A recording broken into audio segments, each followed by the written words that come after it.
Седницата на Собраниската комисија за политички систем и односи меѓу заедниците, на која требаше да продолжи расправата по извештајот на специјалното јавно обвинителство, денеска е одложена.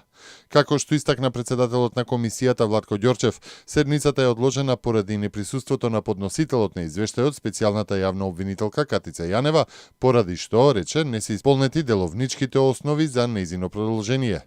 Ѓорчев закажа ново продолжение на седницата за утре.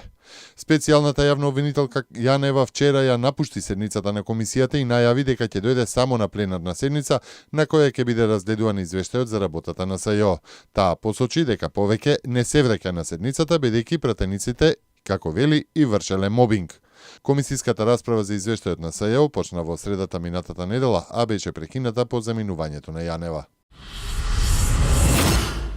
СДСМ, СЈО, шарените платени демонстранти на Сорос и Катица Јанева се усогласени и координирани, оцени денеска координаторот на пратеничката група на ВМРО ДПМН Илија Димовски.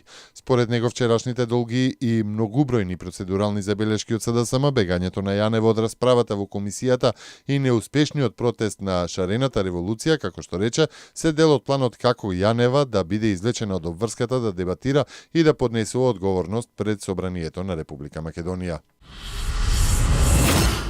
Неколку стотици фајла со нелегално прислушувани разговори претежно на функционери на владеачката ДУИ повторно се ставени на социјалните мрежи, каде што може да ги слушнат сите заинтересирани.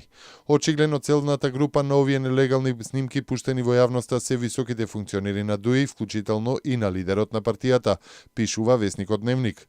Од ДУИ за весникот посочиле дека ова е уште една потврда дека е компромитиран целиот процес и ги повика институциите како СЈО, јавното обвинителство, МВР, Дирекцијата за заштита на личните податоци да си ја вршат работата. Владата и Даунинг Стрит 10 се определуваат за тврдо и остро излегување на Велика Британија од Европската Унија, тврди лондонски Financial Times, повикувајќи се на своји извори блиски до кабинетот на премиерката Тереза Меј. Според весникот, ваквата позиција би значило непопустливост и безкомпромисност на Лондон во преговорите со Брисел за британското раздружување.